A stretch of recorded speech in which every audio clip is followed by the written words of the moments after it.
السلام عليكم ورحمة الله وبركاته. الله أكبر الله أكبر الله أكبر الله أكبر. أشهد أن لا إله إلا الله أشهد أن لا إله إلا الله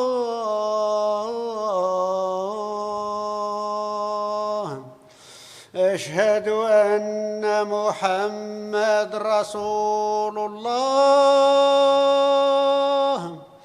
أشهد أن محمد رسول الله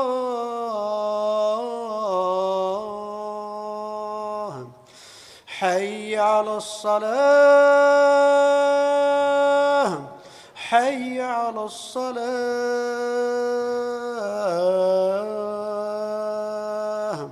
حي على الفلاح حي على الفلاح.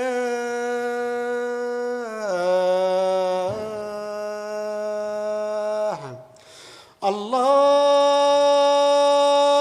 أكبر الله أكبر لا إله إلا الله. لا إله إلا الله لا شريك له.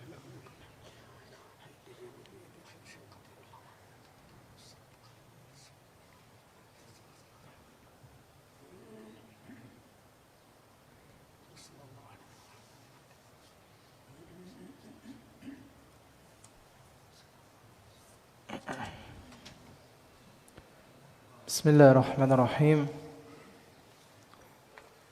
إن الحمد لله نحمده ونستعينه ونستغفره ونعوذ بالله من شرور أنفسنا ومن سيئات أعمالنا من يهده الله فلا مضل له ومن يضلل فلا هادي له وأشهد أن لا إله إلا الله وحده لا شريك له وأشهد أن نبينا محمدًا عبده ورسوله صلى الله عليه وعلى آله وصحابته وسلم تسليما كثيرا إلى يوم الدين.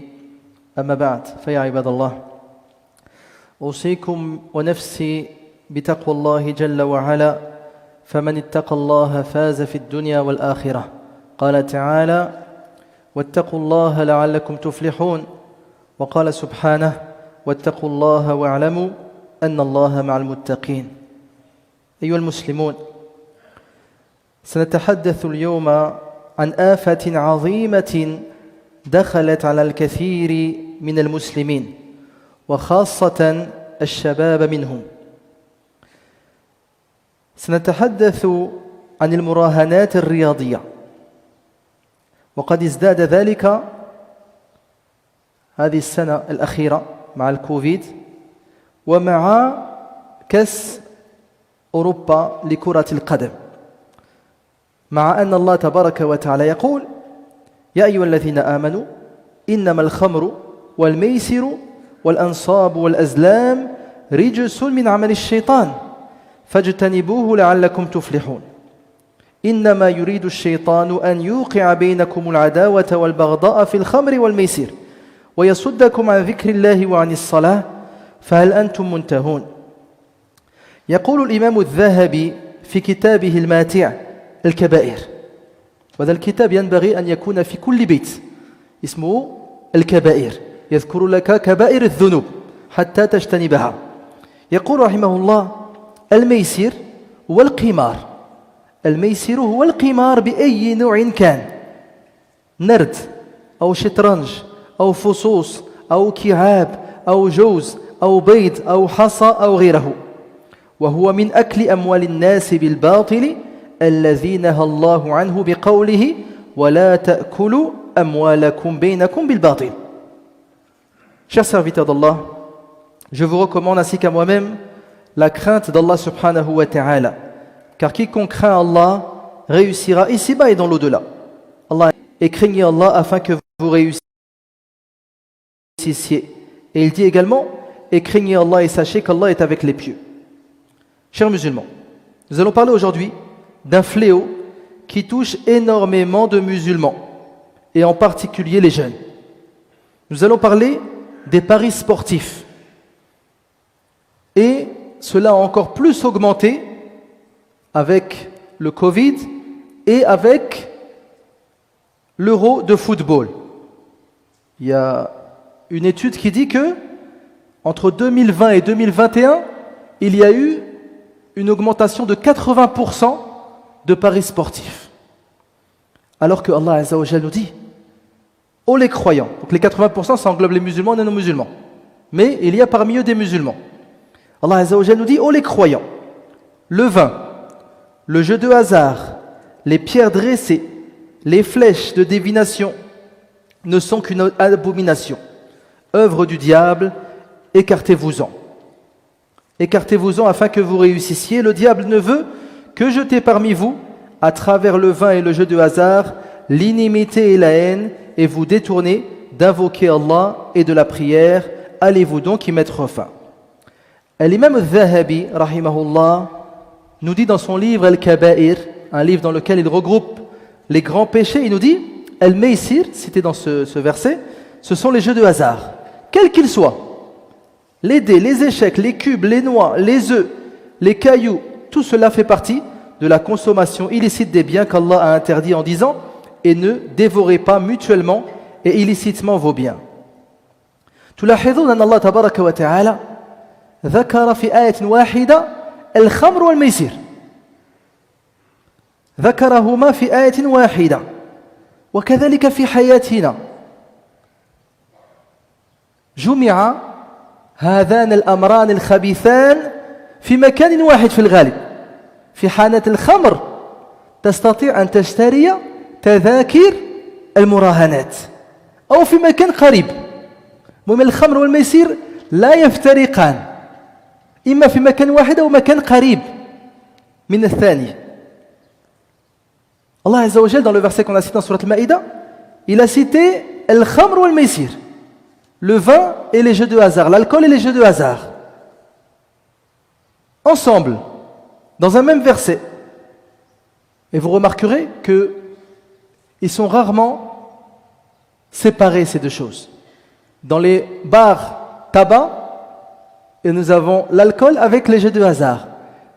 Ou bien lorsqu'il y a quelqu'un qui ne vend que du tabac et ne vend pas d'alcool, en général, il n'est pas très loin d'un bar. Donc ces deux choses-là sont des abominations du diable. Il faut absolument s'en éloigner. أيها المؤمنون المسلم يعلم أن المال مال الله يعطي منه من يشاء قال تعالى الله يبسط الرزق لمن يشاء ويقدر ومن أسماء الله تبارك وتعالى الرزاق إن الله هو الرزاق ذو القوة المتين والله خير الرازقين ويقول النبي صلى الله عليه وسلم في حديث رهيب ومخيف لا تزول قدم ابن آدم يوم القيامة من عند ربه حتى يسأل عن خمس عن عمره فيما أفناه وعن شبابه فيما أبلاه وماله من أين اكتسبه وفيما أنفقه وماذا عمل فيما علم رواه الترمذي. Allah Azza wa Jal سيسألك عن مالك عن كل أورو واحد لواحد هل اكتسبته من حلال أو من حرام. Chaque croyant, chaque musulman sait que l'argent vient d'Allah subhanahu wa ta'ala. Il le donne à qui il veut et en quantité qu'il désire subhanahu wa ta'ala. Allah Azza wa Jal nous dit Allah étend largement ses dons ou les restreint à qui il veut. Et parmi les noms de notre Seigneur subhanahu wa ta'ala, Ar-Razzaq. En vérité, c'est Allah qui est le grand pourvoyeur, le détenteur de la force, l'inébranlable. Wallahu khairur raziqin. Et Allah est le meilleur des pourvoyeurs. Et le prophète sallallahu alayhi wa sallam, il nous dit dans un hadith qui est censé nous effrayer de ce qui nous attend dans l'au-delà. Il nous dit, les pieds d'un serviteur ne bougeront pas le jour de la résurrection tant qu'il n'aura pas été interrogé sur 5 choses. Tu ne pourras pas bouger avant d'avoir été interrogé sur 5 choses. Sur ta vie, dans quoi tu l'as passée? Sur ta jeunesse, comment l'as-tu utilisée? Sur ton argent, d'où l'as-tu gagné et comment l'as-tu dépensé? Et sur ta science, qu'en as-tu fait? Donc tu seras interrogé sur chaque euro que tu possèdes. L'as-tu gagné dans le licite ou bien dans l'illicite?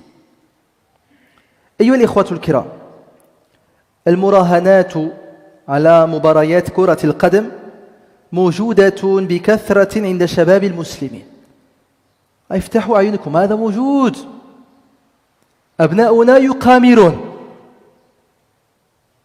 لماذا؟ لأن هناك دعاية مكثفة لأجل تشجيع الناس للاغتناء والاستزادة من المال. والغالب على شباب المسلمين هنا في فرنسا أنهم في الغالب ينشأون في أحياء شعبية وينشأون في محيط وبيئة فيها نوع من الحاجة والفقر، فيحلمون بحياة أفضل. وفي الغالب الذي يحلم بأن يهرب من الفقر هو الذي يسقط في الفخاخ، إما أن تذهب أمواله وإما أن يسجن، لأنه يريد أن يغتني بسرعة ويخرج من حيه وينال حياة أفضل. Chers frères et sœurs, donc les paris sportifs, il ne faut pas se voiler la face. C'est très présent dans la communauté musulmane, en France et plus particulièrement chez les jeunes. Et comme on a dit, c'est un grand péché, ce n'est pas une chose que l'on peut laisser passer. C'est un grand péché, il faut se repentir. Donc pourquoi c'est présent chez les musulmans? Déjà, sachez qu'il y a une énorme campagne marketing et publicitaire pour inciter les gens à s'enrichir et à devenir riches et à gagner de l'argent facilement en prenant comme exemple des stars, des influenceurs, etc. Et pourquoi ça touche plus particulièrement nos enfants? Parce qu'en général, les musulmans en France vivent souvent dans des quartiers populaires. Ils vivent dans des quartiers où il y a un certain manque, parfois de la pauvreté. Et donc ils rêvent tous d'une vie meilleure. Ils rêvent tous de sortir de ces endroits-là. Ils rêvent tous de s'enrichir et de sortir de la misère. Sauf que celui qui veut sortir de la misère de cette manière-là, soit il va perdre tout son argent par les paris sportifs, comme on va le voir, ou bien il va faire autre chose et peut-être être emprisonné. استطاعت شركات المراهنات من ابتلاء بعض المسلمين في الماضي من الجيل الأول مع مسابقات الخيل، لا يسمى بالتيرسي. هذا كان موجود عند القدماء وإلى يومنا هذا، نسأل الله تعالى أن يعفو عنهم. فالذين ابتلوا بمسابقات الخيل وبالمراهنة على مسابقات الخيل بددوا رواتبهم الشهرية، ثم تقاعدوا فبددوا رواتب التقاعد دون أن يصبحوا أغنياء. جيبوا لي واحد كان تلعب تيرسي ولا غني من الأثرياء، ما كاينش. جيبوا لي واحد نبوس لي راسو، ما كاينش. هذوك الناس المهم ضيعوا الفلوس. وكما قال تعالى إنما يريد الشيطان أن يوقع بينكم العداوة والبغضاء. هؤلاء عيالاتهم ما بقاش استحملوهم، خسروا الفلوس ديال العائلة. العداوة والبغضاء وسط أسرة واحدة. إذن لم يصبحوا أغنياء وأصبحوا فقط ماذا؟ أصبحوا فقط مدمنين على المراهنات. إلى يومنا هذا يراهنون، إلى يومنا هذا الذي دخل في ذلك لا يخرج. ولكن إلى وقت قريب لم يكن الشباب يراهنون، هذا لم يكن موجودا. لم يكونوا يراهنون في مسابقة الخيل، ولكن الآن سقطوا فيما هو أعظم وأكثر جاذبية، المراهنة على مباريات كرة القدم. Donc les sociétés de jeux de hasard, de paris sportifs, ils avaient réussi dans le passé à toucher une partie des musulmans avec les courses de chevaux, le tiercé. Donc certains anciens, ils étaient éprouvés par cela, ils jouaient. Ils dilapidaient tout leur salaire. Lorsqu'ils sont été à la retraite, ils ont dilapidé l'argent de la retraite. Ils ont vendu même les bijoux de leurs femmes pour pouvoir jouer. Et sans jamais devenir riches. Ramenez-moi une personne qui s'est enrichie grâce à ça. Personne. Ils ont juste gaspillé et dilapidé tout leur argent. Ce qu'ils ont gagné, c'est de devenir dépendants et addicts aux jeux de course. Cependant, les jeunes étaient plus ou moins épargnés. Il n'y avait pas de jeunes qui pariaient sur les courses hippiques. Mais ces dernières années, ils sont tombés dans plus grave et beaucoup plus attrayant, qui sont les paris sportifs sur les matchs de football. Barakallahu li wa lakum fil Qur'an al-azim. ونفعني وإياكم بما فيه من الآيات والذكر الحكيم. أقول ما تسمعون وأستغفر الله العظيم لي ولكم ولسائر المسلمين من كل ذنب فاستغفروه إنه هو الغفور الرحيم.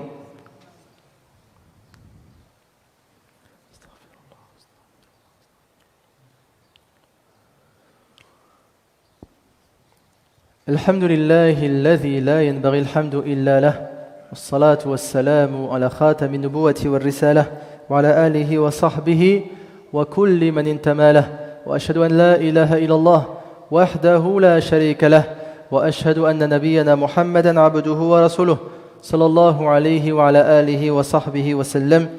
أما بعد فيا عباد الله، لماذا المراهنة على مباريات كرة القدم أكثر جاذبية؟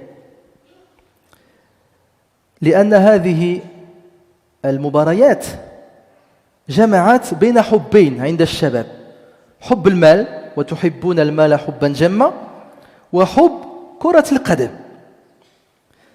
فلا يخفى عليكم أن الشباب يقضون الوقت الطويل في مشاهدة المباريات وفي تتبع أخبار مشاهير لاعبي الكرة وفي تتبع أخبار بعض الأندية، لدرجة أنهم يعتقدون أنهم خبراء في المجال الرياضي.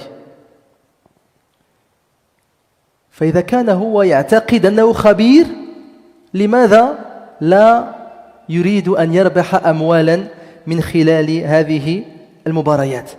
فعندما يشاهد الشاب مباراة كرة القدم ماذا يحدث؟ ومثلا يشجع فريقا، وهذا الفريق يفوز وينتصر،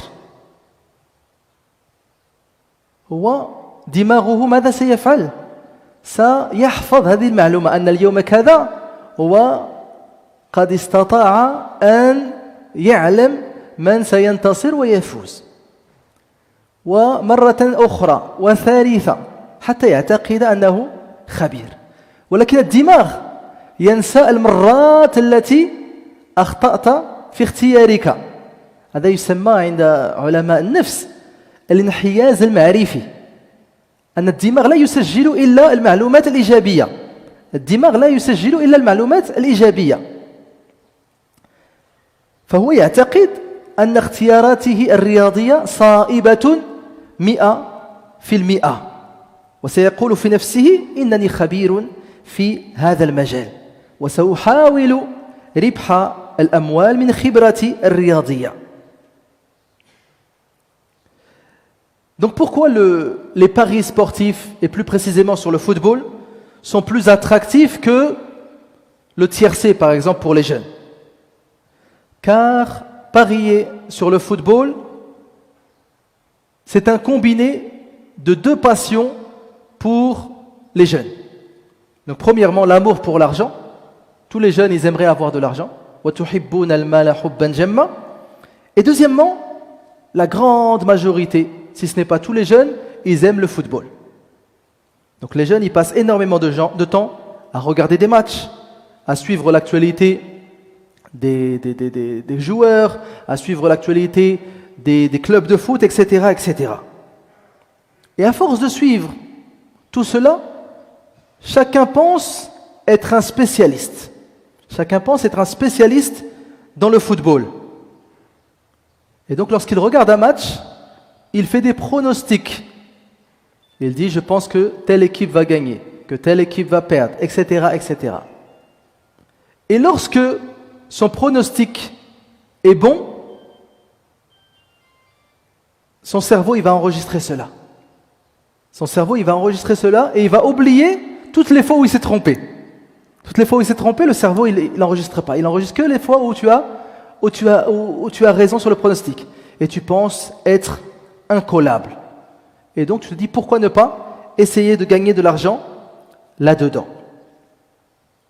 ولكن الآن سنذكر لكم بعض الأرقام للذين يعني يظنون أن بالإمكان ربح أموال. في لعبة اللوتو. اللوتو معروف. كم فرصة عندك للربح؟ يعني الربح للفوز الأكبر الملايين ديال المال. عندك فرصة على أصل 13 مليون. يعني تقريبا شبه مستحيل أن تربح شيئا. وبالنسبة للمراهنات على مباريات كرة القدم، عندما تستثمر أو تدفع 100 أورو، المعدل أنك ستربح منها 20. أنت تدفع 100 ويرجع إليك 20 أورو. لا تخسر بالكلية، ولكن ما رجعت المال الأصلي. رأس المال لن يرجع أبدا.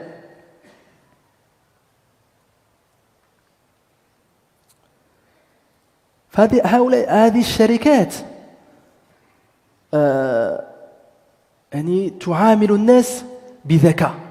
تعامل الناس بذكاء. يعني الهدف هو ربح الأموال. فهذه الشركات هذا هو هدفها، ربح الأموال من جماعة المراهنين، ويعطون واحدا أو اثنين يعني شيئا كبيرا، ولكن الكمية الكبيرة تبقى عندها. أيضا كما تعلمون، عندما أنت تراهن على فريق قوي وينتصر على فريق ضعيف، الربح يكون ضعيفا. الربح الكبير متى تأخذه؟ عندما تراهن على فريق ضعيف ينتصر على فريق قوي. وهذا من يفعل ذلك؟ القليل. فاحتمالات الربح قليلة وضعيفة جدا. وهذه الشركات أيضا تجعلك تخسر من مالك القليل. أنت لا تخسر مبالغ كبيرة. مثلا عندما تذهب وتراهن، هذه تضع ممكن 10 20 50 100. يعني لن تخسر مثلا 10,000. فأنت تبقى تخسر هذه المبالغ القليلة حتى تدخل وتبقى في دوامة لن تخرج منها أبدا، لأنك لا تحس بالفقدان الكبير حتى تبقى سنوات، كما رأينا في أصحاب التيرسي. سنوات، عقود هم يلعبون. لماذا؟ لأنه دائما هو يدفع شيئا يسيرا. Donc on va citer certains chiffres pour ceux qui pensent qu'ils peuvent gagner une fortune dans les paris sportifs. Au loto, donc tout le monde connaît le loto, donc il y a la grande cagnotte, on va dire, plusieurs millions d'euros, etc., etc. Éteignez les portables, barakallahu fikum. Vous avez une chance sur 13 millions de gagner le gros lot. Une chance sur 13 millions. Ça frôle l'impossible. Une chance sur 13 millions. Mais malheureusement, il y a des gens qui se lancent là-dedans. Dans les paris sportifs de football, si tu paries 100 €, en général, la moyenne est que tu vas récupérer 20 € des 100 €. Tu ne vas pas perdre tout le temps, tu vas récupérer un peu. Afin justement, ils essaient de te fidéliser, te faire penser que parfois tu gagnes, parfois tu perds. Donc tu vas perdre 80 et tu vas gagner 20. Peut-être que si tu es un bon joueur, tu vas peut-être gagner un peu plus, 25, 30. En tout cas, jamais tu ne regagneras tes 100 €. Et également, sachez que dans les paris sportifs, il y a ce que l'on appelle les cotes. Si toi tu paries sur une équipe très forte, qui va battre une équipe très faible, tu ne vas rien gagner. Parce que c'est la logique des choses, qu'une équipe forte batte une équipe faible. Mais c'est qui gagne? C'est celui qui aura l'audace de parier sur une équipe faible qui battra une équipe forte. Là, la cote, elle sera beaucoup plus élevée. Mais qui parie sur ça? Personne. Donc toi, tu restes toujours à parier sur les équipes fortes et tu ne gagnes jamais rien. Également, ces sociétés sont très intelligentes. C'est pour ça qu'on voit que des gens, pendant des décennies, ils jouent. Tu te retrouves dépendant du jeu. Tu as une envie de jouer. Et tu ne te sens pas perdant. Pourquoi? Parce que les sommes qu'on te fait perdre, elles ne sont pas immenses. En pariant, ce n'est pas le casino. Les paris sportifs, dans le PMU, ce n'est pas le casino. Ce n'est pas celui qui sort du casino, il a perdu 50 000 €. Là, c'est que des petites sommes. Ah, j'ai perdu 30 €, j'ai perdu 20 €, j'ai perdu tant, afin que justement tu rentres dans une spirale que tu ne quitteras jamais. Mais tous ces 10 €, ces 20 €, en les accumulant année après année, ça fait des milliers d'euros que tu aurais pu dépenser fi sabilillah.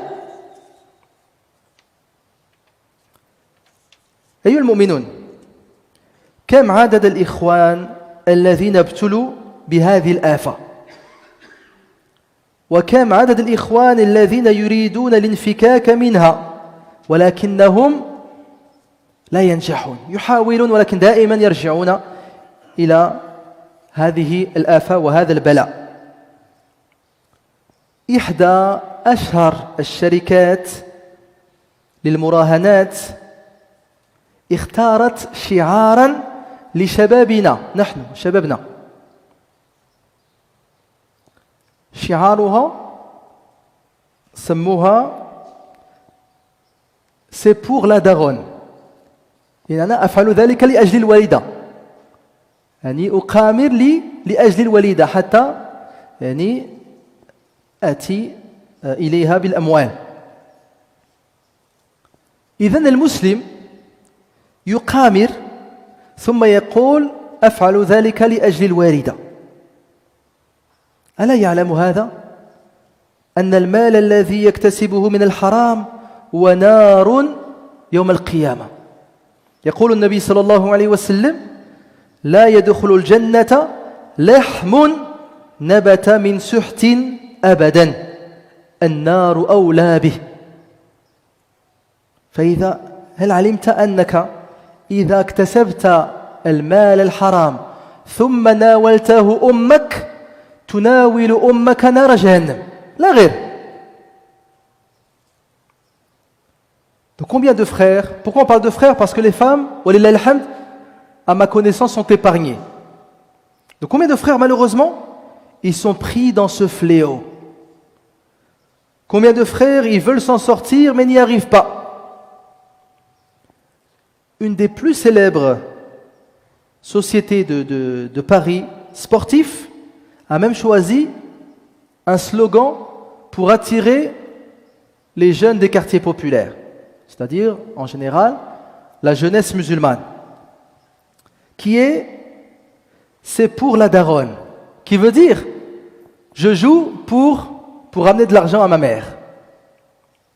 Donc comment le musulman, en plus la personne qu'ils ont appelée pour faire la publicité, c'est lui-même un arabe et un musulman. Donc comment un musulman, il peut dire je mets de l'argent dans les paris sportifs en utilisant l'argument que c'est pour sa mère? Le musulman, il doit se rappeler que tout argent gagné dans le haram, ce n'est que du feu, ici-bas et dans l'au-delà. Le prophète sallallahu alayhi wa sallam nous dit tout corps grandissant de l'illicite n'entrera pas au paradis et méritera plutôt le feu. Ça, si tu le consommes toi-même. Donc si tu donnes en plus à ta mère, c'est comme si tu donnais à ta mère nar jahannam wal'iyadhu billah. يقول الله تبارك وتعالى لقد خلقنا الإنسان في كبد.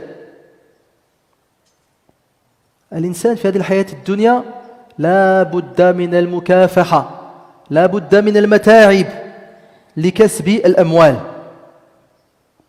الحياة الدنيا دار ابتلاء واختبار، ليست دار سهولة وتيسير.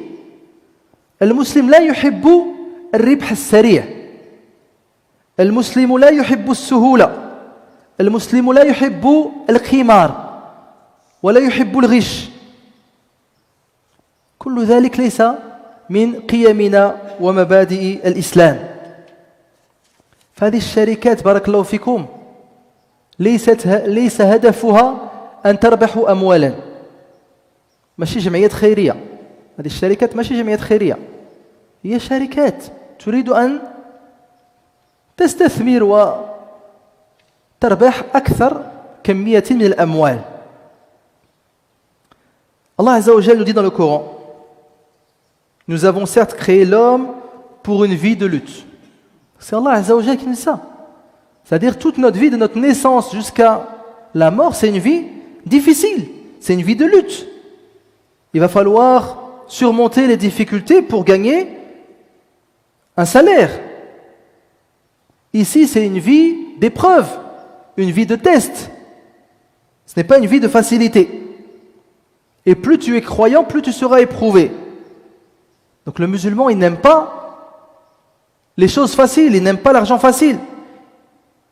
Le musulman, il n'aime pas les jeux de hasard, car Allah Azza wa Jal a interdit cela. Le musulman, il n'aime pas la triche. Tout ça, ça ne fait pas partie des valeurs de l'islam.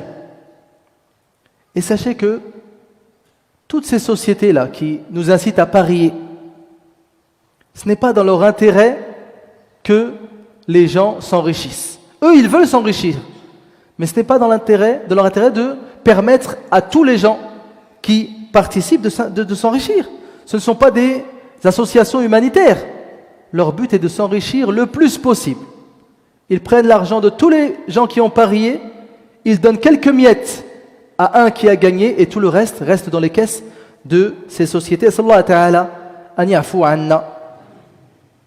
Allahumma afi jami' al-mubtalin. Allahumma afi jami' al-mubtalin. Allahumma afi jami' al-mubtalin ya rabb al-alamin. Allahumma tub alayna innaka anta at-tawwab ar-rahim. Allahumma hadi shabab al-muslimin. Allahumma hadi shabab al-muslimin. Allahumma hadi shabab al-muslimin.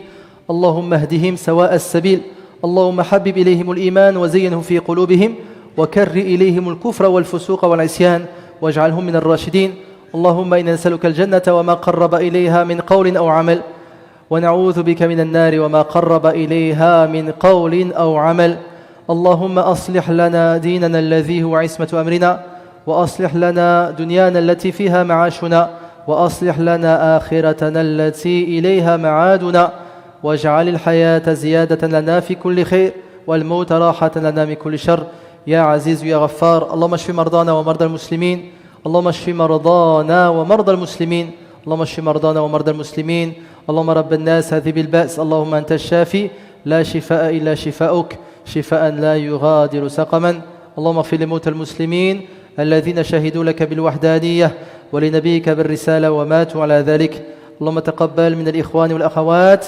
الذين يساهمون لأجل هذا المسجد بأموالهم ودعواتهم وجهودهم اللهم تقبل منهم وبارك لهم في أموالهم وفي صحتهم وفي جميع شؤونهم يا رب العالمين ربنا آتنا في الدنيا حسنة وفي الآخرة حسنة وقنا عذاب النار أيها الإخوة الكرام والأخوات الكريمات قبل الصلاة إن شاء الله عندي 4 تنبيهات.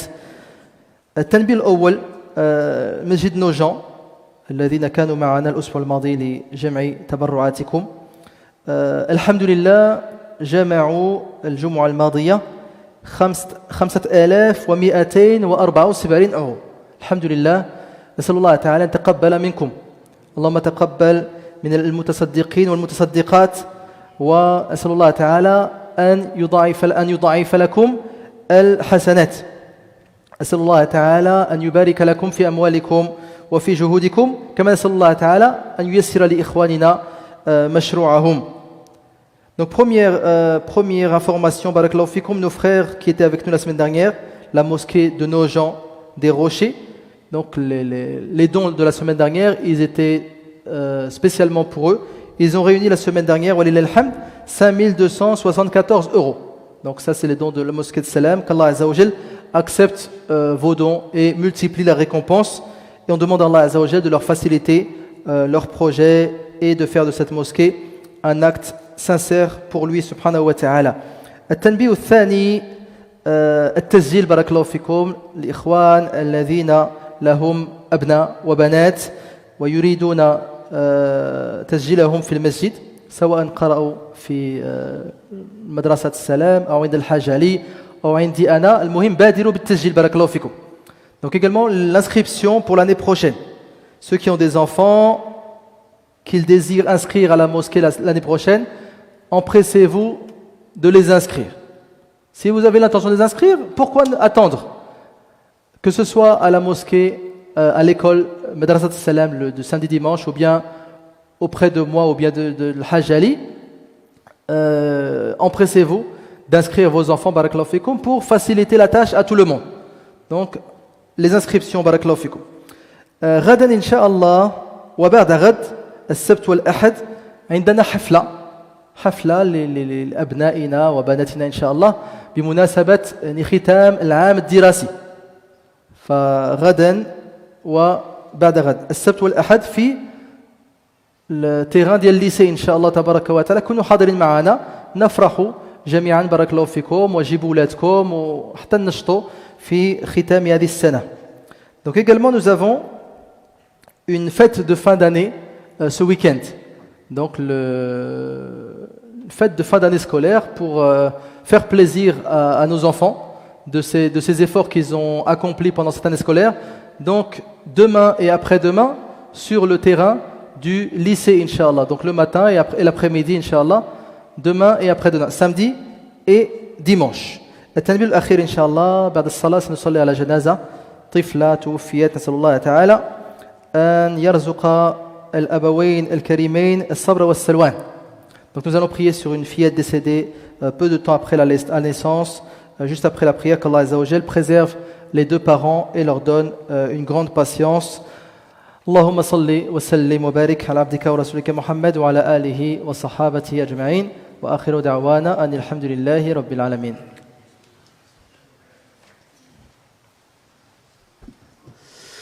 الله أكبر الله أكبر، أشهد أن لا إله إلا الله، أشهد أن محمد رسول الله، حي على الصلاة حي على الفلاح، قد قامت الصلاة قد قامت الصلاة، الله أكبر الله أكبر، لا إله إلا الله وحده لا شريك له.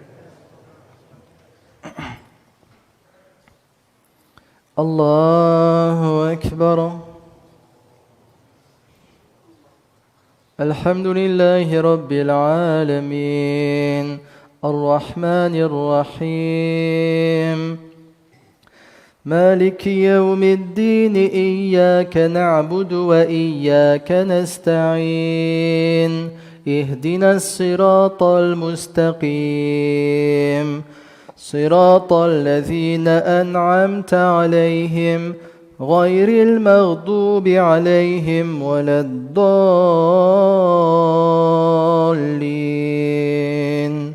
آمين. يا أيها الذين آمنوا إنما الخمر والميسر والأنصاب والأزلام رجس من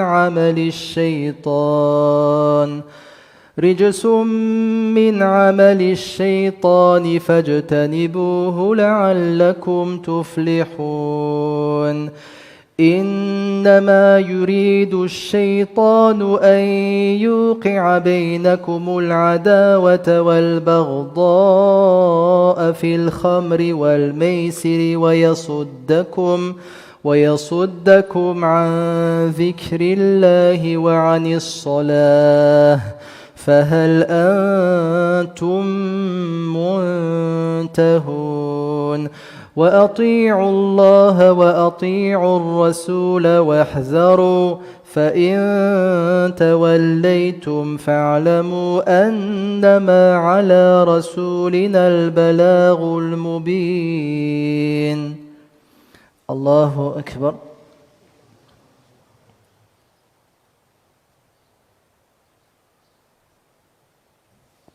سمع الله لمن حمده. الله أكبر.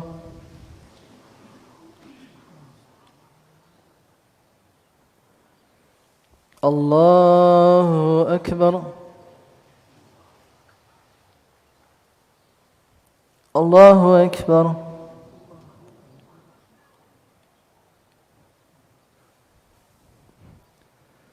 الله أكبر. الحمد لله رب العالمين الرحمن الرحيم مالك يوم الدين إياك نعبد وإياك نستعين اهدنا الصراط المستقيم صراط الذين أنعمت عليهم غير المغضوب عليهم ولا الضالين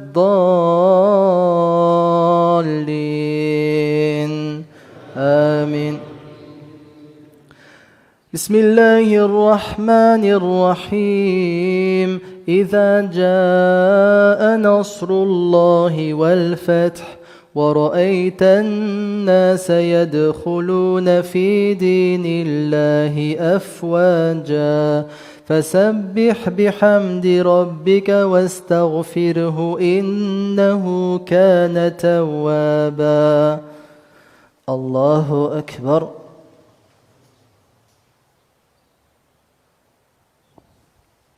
سمع الله لمن حمده. الله أكبر.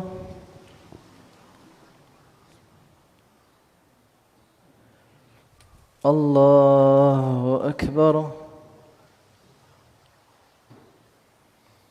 الله أكبر.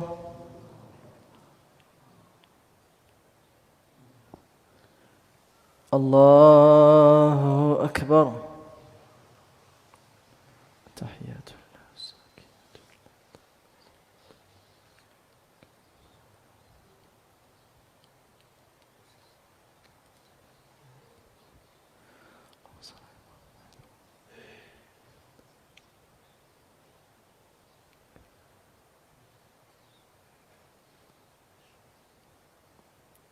السلام عليكم ورحمة الله. السلام عليكم ورحمة الله.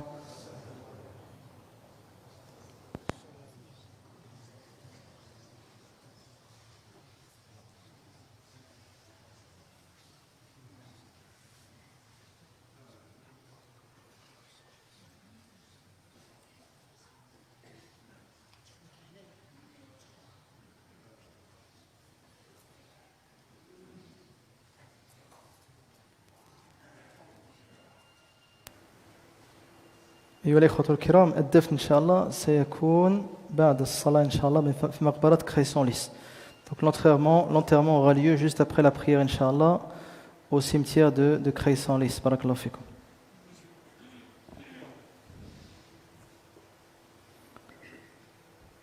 الله أكبر.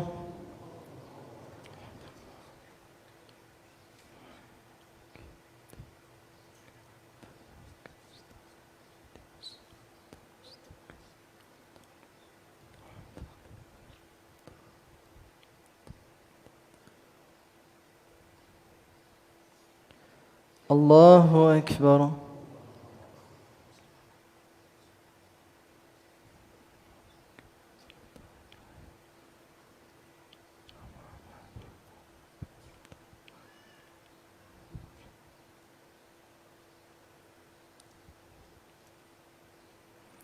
الله أكبر.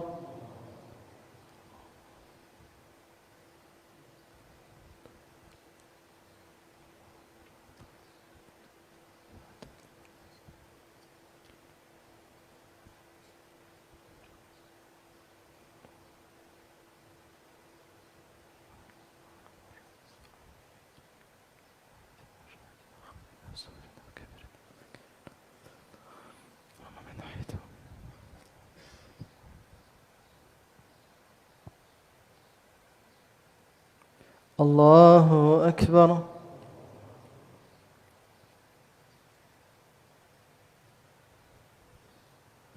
السلام عليكم ورحمة الله.